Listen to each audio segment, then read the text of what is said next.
नवाब शाह जे वकीलनि पारां अदालतुनि में ॿुधणियूं न थियण ख़िलाफ़ एहतजाज कयो वियो। डिस्ट्रिक्ट बार एसोसिएशन शहीद बेनज़ीराबाद जे वकीलनि अलीरज़ा चन्ना, GM ख़ासकेली, अयाज़ हुसैन गोपांग ऐं ॿियनि चयो त गुज़िरियल 5 महीननि खां सिविल ऐं फैमिली कोर्टुनि में कारवाईवार मुअतल हुजण करे अवाम सां गॾु वकील बि परेशान आहिनि। उन्हनि चयो त वकीलनि जो गुज़र सफ़र वकालत ते आहे।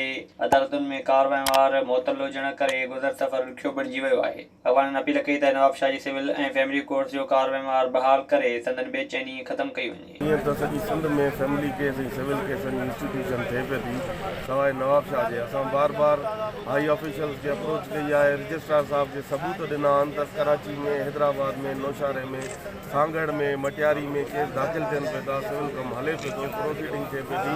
तव्हां अख़बार पढ़ो, अख़बारुनि में बि डेली जेको आहे पब्लिकेशन था अचनि पियूं, केसनि जी प्रोसीडिंग थिए पई, पर नवाब शाह में कुझु बि नथो थिए। असांजा मुतालबा इहे ई आहिनि त अॼु असां फुल डे स्ट्राइक कई आहे, एहतजाज कयो आहे जे असांजे मुतालबा नथा मञा वञनि, फैमिली केस ऐं सिविल केसनि जी इंस्टीट्यूशन नथी कई वञे त असां पंहिंजे एहतजाज जो दाइरो वधाईंदासीं। त असांजा जेके सिविल लिटिगेशन आहे उहा इलाही पेंडिंग में अची वई आहे ऐं जेके सिविल जा मसइला आहिनि, माण्हुनि जा जेके राइट उहे मजरूर पिया थियनि। उन सां गॾोगॾु जेके वकील बिरादरी आहे उहा मुसलसल 4-5 महीननि खां वठी ईअं वेठा आहिनि। ऐं गॾोगॾु पाकिस्तान बार काउंसिल खे गुज़ारिश आहे, सिंध बार काउंसिल खे गुज़ारिश आहे त असांजो जेको फ्रेश सिविल वर्क आहे उनखे ओपन कयो वञे। फैमिली केसिस में ॿार औरतूं उहे मुतासिर थियनि थियूं, जंहिंजे हवाले उन ख़र्च सभु बंदि कया आहिनि।